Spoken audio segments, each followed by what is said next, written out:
Is it water with the sheep in the box? If there's something the Conservative and Unionist Party of Great Britain loves more than taking food from the mouths of children, privatising essential public services, and murdering the vulnerable, homeless and disabled with brutal budget cuts, it's self-aggrandising bullshit where they can LARP as the good guys and participate in some good old Red Scare bullshit, whilst also acting the victim. I've spoken before about Conservatives' obsession with coming across as the good guys, despite, pretty objectively not being, unless you like the idea of dead kids, I guess, and how in their minds actually they're the virtuous patriot who cares deeply about traditional Western values and so on and so forth. It's maddening. Maybe one day I'll do a full video about that, and also I really do want to cover the Conservative victim complex at some point, because I've been noticing more and more that there are some on the right who genuinely believe that they are the group in society who suffer the most prejudice, despite not only being in power, but actively causing a majority of prejudice against actually marginalised people. But right now I'm bored, and I just saw this Tory propaganda video crop up on Twitter, in which a lifelong Labour voter claims that actually voting Tory was good for the North because Brexit, and then meets Boris Johnson, who low-key despises him and everyone like him, and the two of them act like mates for the camera. There's not much to talk about there other than the fact that it's not actually true, and the Tories have already betrayed those northern voters, more on that later, and I don't want to get into it, but suffice to say that Brexit will be devastating for many northerners. What I do want to touch on is a previous piece of Tory propaganda that keeps cropping up in my recommended videos, in which young Tories, who are the youth wing of the Conservative Party, cry about how people on the left, many of whom have suffered as a direct result of austerity policies, don't appreciate having a sheltered, privileged, rich kid try to convince them that actually austerity is good. And it's not just leftists, of course, it is just ordinary people who don't like the Tories. Before we get into it though, I just want to point out that I in no way condone any of this shit, abuse and what have you against individual Tory members, especially when they're just kids. But the fact of the matter is that if you're going out there, especially if you're canvassing and knocking on doors in support of a monstrous political movement, then the people who are suffering and perhaps who have lost friends and family to austerity aren't going to keep quiet about it, especially if you're getting in their face and trying to get them to interact with you by, for example, turning up to their fucking house uninvited and trying to get them to vote Tory, or accosting them on the street. This isn't really much of an in-depth analysis, more just an explanation and fact-checking exercise, and I thought it might be interesting to contrast the way Conservatives see themselves and their actions against the facts. Tory scum is the standard. Someone told me that nothing would make them happier than if I was to go and kill myself. I've also been told that I'm racist. You're the Tory who everyone talks about. You get it everywhere. My name's Jack Kenya. I joined the Conservative Party just over 3 years ago. My name's Genevieve Kirk and I've been in the Conservative Party for a year now. I'm Hamish Mundell. I've been in the Conservative Party for about 5 years. Coming from Liverpool originally, I'm the only Tory in my family. And my mum grew up in Brighton as well, so I don't come from Tory stock. A couple of things that have happened to me as a young Tory is that I've been accused of being a traitor to my gender, a traitor to my region and my hometown. People assume that we aren't allies to the LGBT community. People assume that we are not looking for social justice. I've been called a in the park by teenagers. I've been called a traitor by people on the doorstep. I've been told to just off speaking to residents. Because I'm a young Tory, I've been called sexist, racist, homophobic. I've been physically attacked. Online, the attacks can become quite personal. Online as well, where people tend to be a little bit braver. They call me a murderer. They tell me to go and kill myself. This is a very small voice launching attacks at me, and a lot of people are actually open to debate. Many reasonable young Labour supporters, we can have a talk and a debate about things and it doesn't get nasty at all. I just think that the nastier voices are getting louder, especially online, and that can sometimes be hurtful, but I normally just take myself off Twitter and don't look at anything. So that's normally how I deal with it. There's not really much to say about this other than to laugh at how cringy and pathetic it is, but I thought I'd just provide a little more information about the young Conservatives before continuing. Interestingly, it appears you can become a Conservative Party member from the age of 15, despite not being deemed mature enough to have a vote, and remember that the Tories have repeatedly rejected proposals to lower the voting age to 16 in order to include 16 and 17-year-olds who are already working and paying taxes and contributing towards the Treasury and the upkeep of various government-funded services, but are not allowed to have a say in these services are run, or who is allowed to run them. Taxation without representation is the law of the land. Teenage workers are not allowed to participate in our democracy, nor are they paid a decent wage, but will happily accept their taxes and use them to help us get elected, I guess. The problem with young conservatives is the same as the problem with incels and those indoctrinated into political or religious extremist groups. Like the Westboro Baptist Church, they've been radicalized and indoctrinated by their environments, and as such many of them are just as much victims of a number of intersecting systems and oppressions as others, but they potentially find themselves in a situation in which breaking the mold and going against the grain may result in severe consequences, such as being disowned by family and community or so on. However, that in no way makes the shit they say or do acceptable, and their advocacy for a political movement that causes demonstrable and catastrophic harm to vulnerable people and communities is not something we can or should readily ignore. Likewise, not all these people are like this. Some of them genuinely are right-wing, have perhaps even made a leap from Labour to Tory, and are posh kids and heirs to families that benefit greatly from the Conservative tendency to cut taxes and relax regulations at the expense of workers' rights. We also mustn't forget that whilst 15 is the absolute youngest a young Tory can be, the oldest they can be is 23, so these aren't all just naive kids here, and I suspect that these three are at least 18, fully grown, independent adults who should know better. That aside, these young people seem very confused and upset about the reaction that they often receive from the general public, so let's help them out by explaining why some people feel that way, because it's obviously extremely concerning to them that someone might think ill of them or their party, and they do actually seem honestly oblivious. First off, this young lady is upset that people have accused her of being a traitor to her gender. I've been accused of being a traitor to my gender. Why might people say something like that? This is actually borne out in the statistics, by the way, so I totally believe that other women may have said this to her. In 2017, for example, 49% of women supported Labour and just 33% were Tory supporters, but why might this be, and why are these anti-Tory women so vocal and aggressive? Well, essentially because for 10 years, successive Conservative governments have implemented policies that disproportionately harm women. For example, the barriers to access child tax credits, which, due to the way our current system works, are mostly accessed by women, restrict recipients to only be able to claim for 2 children unless they can prove that any further children were conceived as a result of rape. This so-called rape clause requires women to not only relive this traumatic experience, but also prove that they're not lying, with the DWP's position by default being that of the rape doubter in this lying before being proven truthful system. There are several issues with this which I don't really want to get into now, but 2 big ones are that sexual assault survivors find it difficult to report their assault to the police, who will usually at least take them seriously, so why would they be able to do so to the DWP, especially if the presumption is that they're lying unless they can get a letter from a medical professional to support their claim. And also, of course, there's the fact that if they remain in a relationship with their assaulter, they also automatically get rejected. And all this is by the by, because the main point here is that as far as the government is concerned, if you have 3 kids and lose your job, or are unable to provide for any other reason, fuck that 3rd kid, it deserves to fucking die anyway. Or how about the fact that due to a withdrawal of funding by the Conservative Party, 60% of all referrals to refuges specialising in protecting victims of domestic abuse, a majority of whom are women, are declined, with the most common reason given being the lack of available space, or that since 2010 women have borne 86% of the austerity burden, mostly due to the fact that single mothers are more common than single fathers, and under universal credit the average household income has and will continue to drastically decrease. Likewise, because women use more social services and the government has slashed their budgets and undermined them at every possible opportunity, women will struggle more there too. And that's only recent history. If necessary, we could go over the long history of Conservative policies harming women, whilst using the fact that they had a female leader to try and offset these criticisms. Margaret Thatcher, whilst nowadays many see her as an icon of powerful femininity, actively passed legislation causing harm to women, and likewise Theresa May's legacy is marred by many things, but chief among them is her failure to adequately deal with many issues affecting women, despite, like Thatcher, often using her gender as a defence against those accusing her of supporting institutionalised sexism. As Dawn Butler put it, Theresa May tinkered around the edges of the injustices faced by women. She's refused to run the Women and Equalities Department properly, cutting the budget by over £1 million.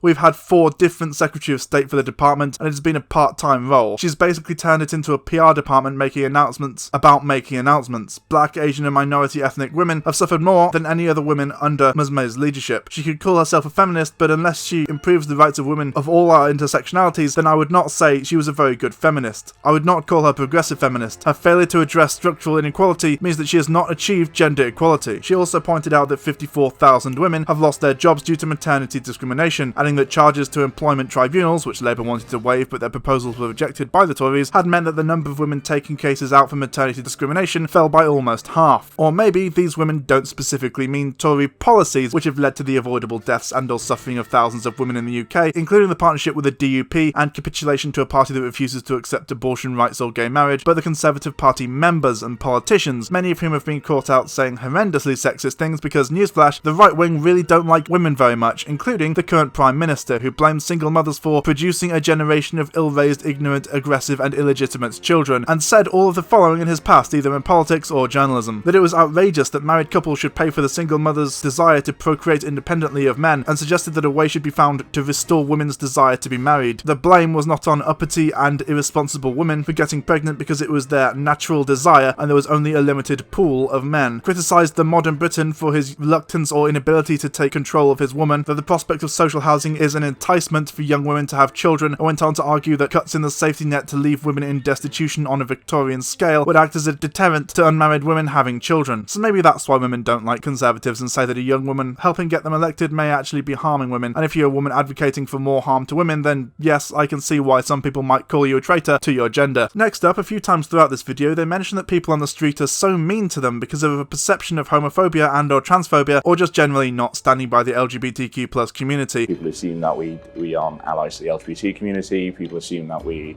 are not looking for social justice. I wonder why people might think that. Could it possibly be due to the legacy of Section 28, the aggressively homophobic law which made it illegal for local government bodies, including those which were responsible for educational establishments, to, and I quote, intentionally promote homosexuality or publish material with the intention of promoting homosexuality or promote the teaching of homosexuality as a pretended family relationship, legislation which was enforced for 15 years and only repealed in 2003 under the last Labour government. Legislation that meant LGBTQ+ groups and clubs around the UK were forced to disband, and LGBTQ+ themed literature legally had to be taken off the shelves in libraries, and of course positive depictions of LGBTQ+ life were completely wiped out in schools. As a result of this legislation, the LGBTQ+ community was made to feel as though they were second-class citizens and felt pressured to censor themselves and assimilate into society rather than celebrate who they are and live openly and proudly. The effects of Section 28 lasted and will continue to last for generations. Theresa May, at the time a minor Conservative Party member, spoke out in support of Thatcher's policy, claiming that most parents want the comfort of knowing Section 28 is there. The Tories did not repeal Section 28 despite remaining in power for most of the time it was enforced, meaning that it had to be done by Labour the last time they were in power, one of the few good things Tony Blair ever did. But that was ages ago. I'm sure things have changed. Oh, no, my mistake. Victoria Atkins, Minister for Women, said in 2018 that she was a little cautious about the use of gender reassignment surgery, saying, "I read in the paper recently that there's been a large increase in the number of teenagers who are identifying as trans, and I think we need to get down to the reasons why this is happening. It may simply be a case of greater awareness. It may be that for some, they see it as an answer to questions they are perhaps not asking themselves. We need to be particularly alert to this with regard to young people. The treatments are so serious and life-changing, I'm a little cautious of the use of those treatments because of the potential for the rest of their lives. Lots of questions are rightly being asked about how we treat young people whose bodies haven't developed yet." Or how about Esther McVeigh, who is still somehow an MP and prominent member of the cabinet despite losing her last election, who once stated that parents should be allowed to take their children out of lessons on same-sex relationships because the legacy of Section 28 isn't all bad, according to some people. Maybe it's actually due to the fact that Boris Johnson's current cabinet is made up of members who historically have voted against pro-LGBTQ+ legislation, and recent information showing that the overwhelming majority of Tory MPs oppose a recent push for an overhaul of trans rights, the fact that some of Boris Johnson's rhetoric has emboldened transphobic hate crimes, the huge number of homophobic and transphobic Tory MPs, or the many, many things Boris Johnson has said about LGBTQ+ people, some of which I will now list. He said that it was right that Tories would wish its leadership to speak up more strongly against gays in the military. While he was an MP, he published an article that said there was a grit of truth in Robert Mugabe's comment that New Labour was composed of gay gangsters. He wrote that the resignation of a Labour minister would lead to the blubbing of tank-topped bum boys, and about Labour's appalling agenda encouraging the teaching of homosexuality in schools and all the rest of it. In a book written in 2002, he said, "If gay marriage was okay, I saw no reason in principle why union should not be consecrated between 3 men, as well as 2 men, or indeed 3 men and a dog." So, you know, those may be some of the reasons people accuse you of not being fully supportive of the LGBTQ+ community, because you support a party which has done its best to divide and cause as much damage as possible to said community. But it's not just sexism, homophobia and transphobia that these poor, innocent young people, most of whom are adults, are so cruelly accused of. Some even accuse them of racism. Because I'm a young Tory,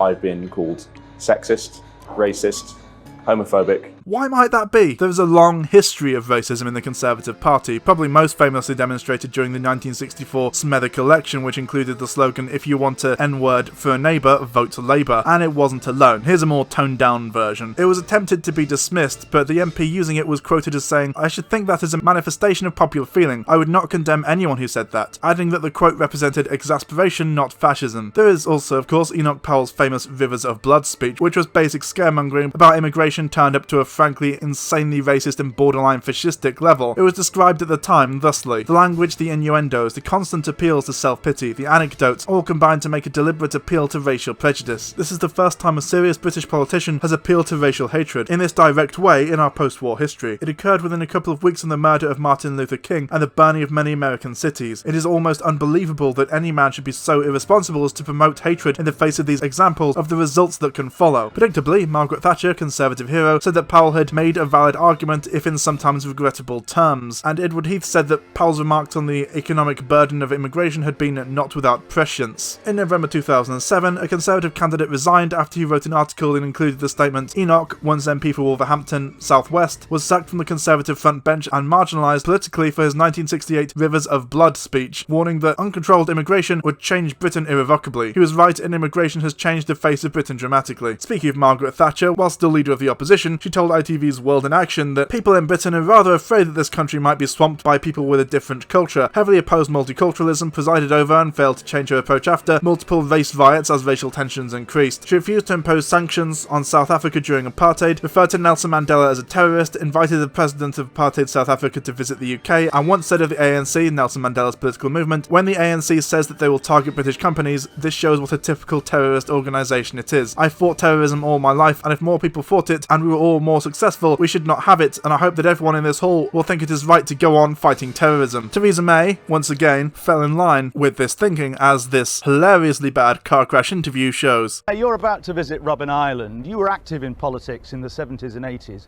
What did you do to help release Nelson Mandela? Well, I think what is important is what the United Kingdom did. And what did you do? What did you do? Did you go on protests? Did you get arrested outside the embassy? Did you boycott South African goods? Did you do anything? I think you know full well that I didn't go on protests, Michael. But what is important is the work that the United Kingdom... Did you boycott South African goods? The work that the United Kingdom government did to ensure that it was able to give support where that support was needed. Hang on a moment. At that stage, Mrs. Thatcher believed that Nelson Mandela was a terrorist. Were you a loyal Conservative Party member? Did you think the same thing? What was important was the support that the UK government was giving at the time, often support behind the scenes, but in other ways too. But not Theresa May. To ensure that we saw the result that we did in relation to the ending of apartheid here in South Africa. A government led by a woman who thought that Nelson Mandela was a terrorist.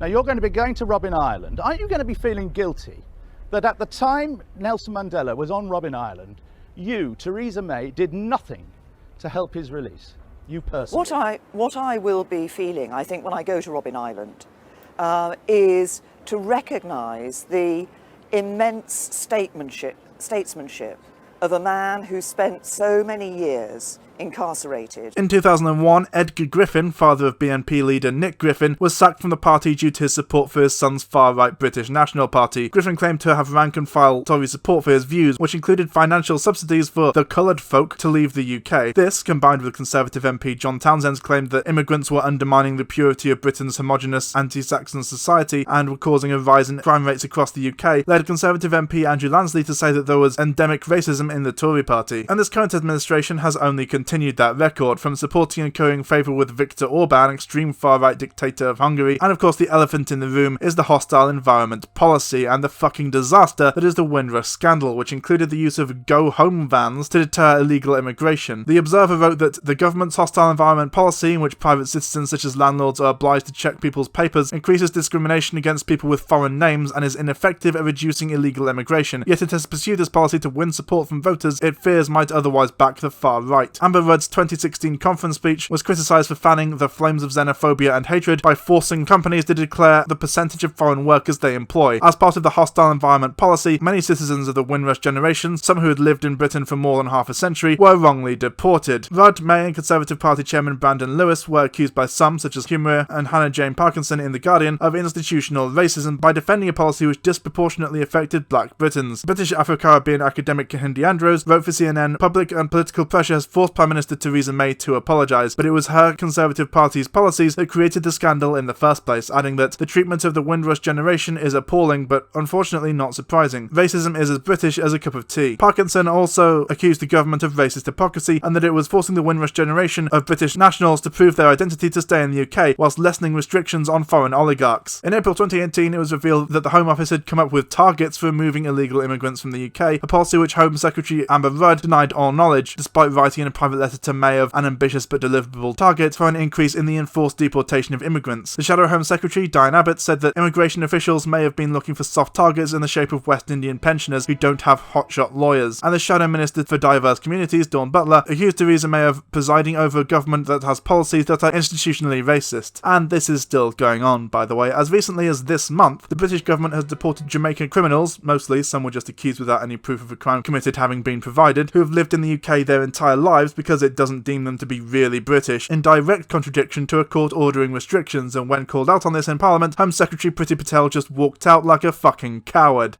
This is a generation of people, thousands of them, who came to this country after the Second World War and gave so much but took so little. Yeah. Let me just remind the Minister, 164 people were detained and deported, which the government says it got wrong.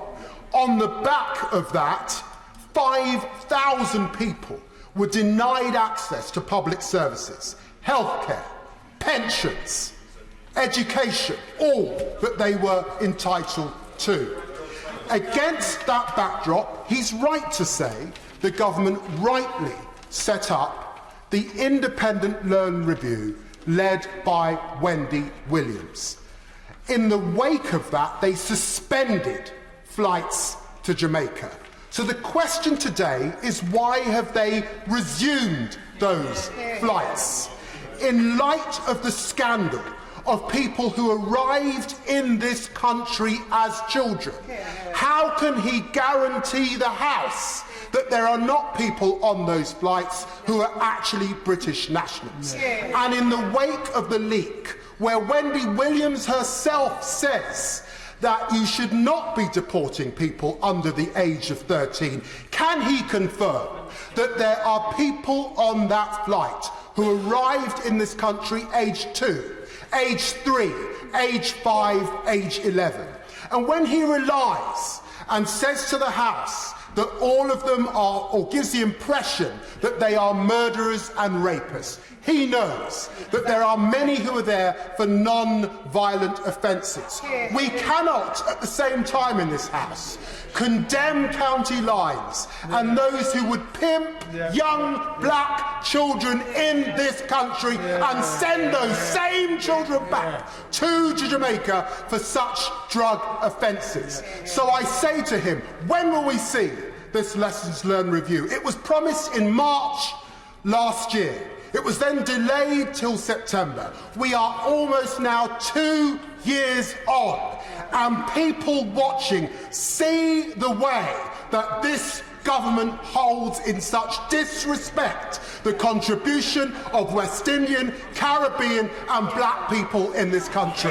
When will Black Lives Matter once again? Or maybe it's due to the long history of Conservative MPs saying shit like this. Or maybe it's due to the long history of Boris Johnson saying shit like this. I woke to find a sweet-faced Chinese air stewardess standing over me in my aisle seat. "Please, sir," said the beard curl, "please come with me. I have found a better seat for you in row 52. As I unbuckled my belt and rose to go, the rest of the family started to protest. "He's our father," said someone. "Oh," said the stewardess, flummoxed. "Veli Sully." In a Telegraph article headlined, "If Blair's so good at running the Congo, let him stay there," Johnson wrote two of the most infamous comments of his career. clear. What a relief it must be for Blair to get out of England, he wrote. It is said that the Queen has come to love the Commonwealth, partly because it supplies her with regular cheering crowds of flag-waving pickaninnies. He continued, they say he is shortly off to the Congo. No doubt the AK-47s will fall silent and the pangas will stop their hacking of human flesh and the tribal warriors will break out in watermelon smiles to see the big white chief touch down his big white British taxpayer-funded bird. During his time as Shadow Arts Minister, Boris Johnson wrote the novel 72 Virgins, a comedy of errors, using the N-word and racial stereotypes in passages. In the text, he refers to Jewish oligarchs controlling the media, mentions hook-nosed Arabs, refers to a half-caste person. He wrote that young people have an almost Nigerian interest in money and gadgets of all kinds in October 1999 while editor of The Spectator magazine. In an essay written for a book on Roman history, Johnson wrote that Islam has caused the Muslim world to be literally centuries behind the West. In 2018, he compared Muslim women to bank robbers and letterboxes and said he would ask a person within a cab to remove it before speaking to him. This, by the way, resulted in a 375% increase in Islamophobic hate crimes. In 1999, Johnson wrote a column deriding the Macpherson report, which found that there was systemic racism in the police force. He retorted that officers were too busy on racial awareness programs to respond to crime reports and decried the police's attempts to find those guilty of carrying out historic acts of sexual assault and abuse. The quote reads that the police were stuck on racial awareness programs or deployed in desperate attempts to catch paedophiles in ancient public schools or lurking in laybys in the hope of penalising motorists or perhaps preparing for the great moment when they'll be able to arrest anyone who allows his dogs to chase rabbits, let alone those who go fox hunting. Can't imagine why people might call Tories racists.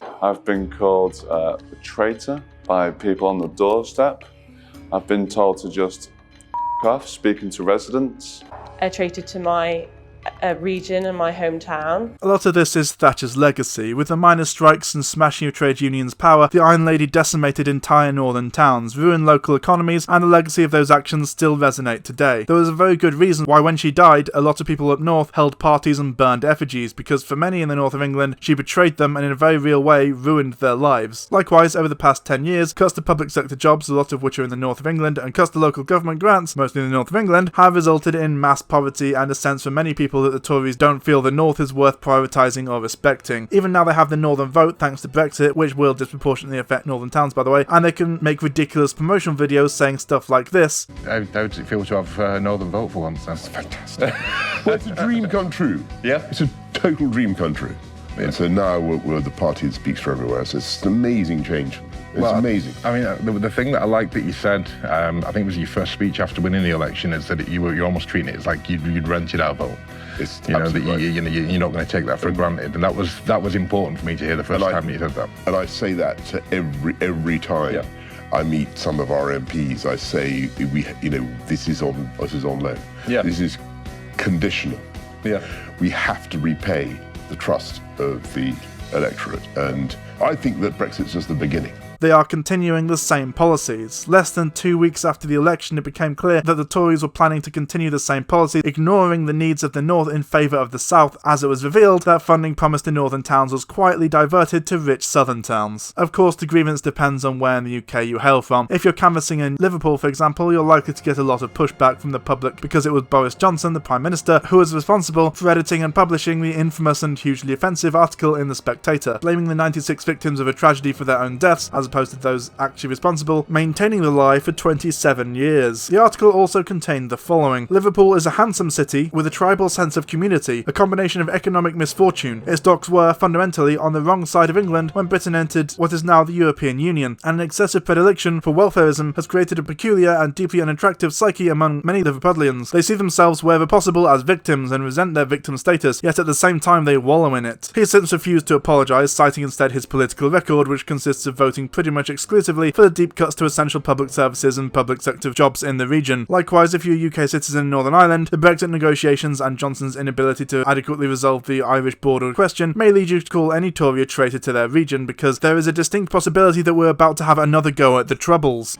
They call me a murderer. This one will be quite brief, but to be clear, the Conservative government has killed hundreds of thousands of people, put more into abject poverty, and forced them to rely on charity to survive. 130,000 people have died as a result of austerity, and that's a low estimate. Homelessness has skyrocketed after safety nets and homeless services have had their budgets slashed, and of course, every winter, homeless people freeze to death on our streets. Tens of thousands of sick and disabled people have died within weeks of having their benefits being cut after being found fit for work, often due to suicide. suicide, including this guy who died starving with no food in his stomach, couldn't afford to pay the electricity bill he needed to keep his insulin cool, and died from diabetic ketoacidosis caused by a severe lack of insulin. A pile of CVs were found next to his body. Or this guy who killed himself because he had to wait 5 weeks to get his first benefit payment and as a result couldn't afford to feed his kids. Universal credit has been declared a suicide risk according to multiple studies. When claiming personal independence payments, one mentally ill woman was plainly asked by her assessor in 2013 why she hadn't killed herself yet, and let's not forget the United Nations report has condemned the Tory government as making grave violations in the way in which it is treating the sick and disabled, and of course, much like the Iron Lady, the current Tory government has taken what little our schools provide to help those of our children living in abject poverty and remove the provision of free school meals for those children in the greatest need. The Conservative Party has murdered hundreds of thousands of people, both directly and indirectly. If you're advocating for them and trying to keep them in power so they can continue to implement more of the same policies, then in a very real way, you are complicit. This is a very small voice launching attacks at me, and a lot of people are actually open to debate. Many reasonable sort of, young Labour supporters, we can have a talk and a debate about things and it doesn't get nasty at all. I just think that the nastier voices are getting louder. Luckily, those young Labour members are more than happy to sit down and have a nice chat with these kids. Share about the people on the street, though. What a pity those working class, angry people who suffered immensely as a result of Tory policies and who are terrified and incensed by the rhetoric of not only rank and file party members but the sitting Prime Minister aren't willing to sit down and have a polite debate with me in which I try to justify their wife's death and starvation of their kids. How unreasonable that some people might take to direct action or violence when put in a politically impossible situation. I don't get why these working class people, frustrated by 10 years of pain, would be unwilling to channel their anger, grief and loss into a productive debate with me, an elegant, privileged, university-educated young Tory. Can someone explain this to me, please? I just want to resolve this without having to change or acknowledge anything meaningful in the free marketplace of ideas, whilst thousands of children continue to starve and die of incredibly preventable means.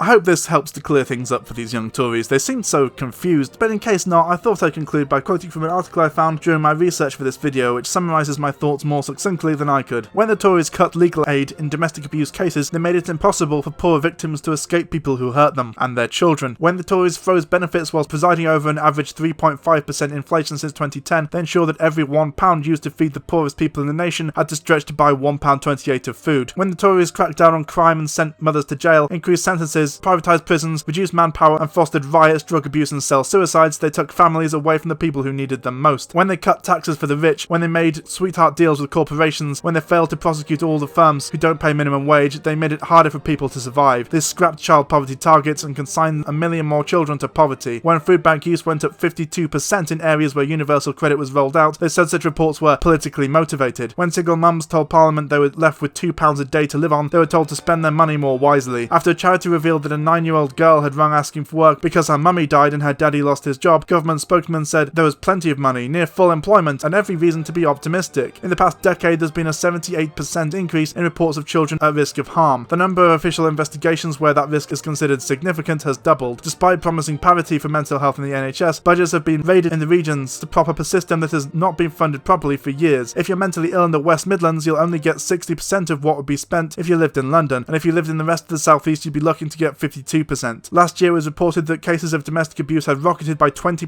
since 2013. Reports of such abuse being witnessed by children have risen 77%. In 2014, 51 children were murdered, 31 of them by a parent or step-parent, and more than half of that massive increase in referrals to social services was due to fears about domestic abuse and mental health, two things the Tories have made worse. That's why people fucking hate you, young Tories. I hold a particular resentment and frustration towards those who voted Tory, but I can at least understand them. Maybe they were duped by the posturing over Brexit. Maybe they were tricked by the media representation of the two leaders. But it's nothing next to the abject hatred I and many other people hold towards the people who make it happen. The canvassers, the people doing everything they can to keep a monstrous government in power in order to hurt, kill, starve and torture the most vulnerable in society. That's why people call you Tory scum. That's why people tell you to go kill yourself, like so many vulnerable people have under successive Tory governments. That's why everyone calls you a wanker and a cunt in the park. That's why when you accost people in the street in their homes, they tell you to fuck off. I'm not condoning any of this, by the way. As I said, I think it's in many ways appalling that kids like this are being attacked in the street and told to kill themselves, but I think it's important to acknowledge that it's not just random. These people have legitimate grievances, they are suffering and dying, and videos and promotional material like this exists to imply that these are just random attacks, and that those advocating for Tory policies are just innocent bystanders, when what they're advocating for could under any other circumstances be considered a genocide. Is it water with the sheep in the box? Hello everyone, this is just a bit of a bonus one. I did say I was going to take a break, and I am still on that break, but I was reminded of this, and I just felt that I had to address it, mostly because of the video itself, of course, but also because I've seen a lot of the time people who seem genuinely surprised when I explain how much I dislike people like this. People will say, oh, it's unacceptable to call people Tory scum, but it is totally acceptable to advocate for the continued murder of vulnerable and disabled people, obviously. Anyway, you know why we're here. The name's on screen right now. It's everyone who gives me money each month on Patreon so that I can continue to pay the bills. If you want to have your name on screen right now at the end of these videos, you absolutely can do. As I said, all it requires is just donating $1 or more to me on Patreon. If, however, you want me to read your name out over the credits as I'm about to, then feel free to donate more than $5 to me on Patreon, and I will do that as well. Additionally, if you donate $5 to me on Patreon, you do actually get videos about 2 days early, so there's that as well. You can also follow me on Twitter. I'm not very good at Twitter. If I'm bored, I'll tweet like 100 times a day, and then I just won't tweet for several days if I'm busy or doing something. But you can follow me on Twitter if you want. Again, like I said, I don't think I'm very good at Twitter. But of course, I just want to thank my $5 or more patrons, so I especially want to thank Calliope, Chris Vagnacci, Emily, Nanza Kambe. Next we have Ryan, it's Brian, Pixels Green, Stacey Solano, Susie M, Theodore Pekolorov, Thomas McCallum, and Tom Newport. Thanks for watching, everyone. I don't know when my next video will be. It'll probably be the centrist one. But yeah, I'll see you around, comrades.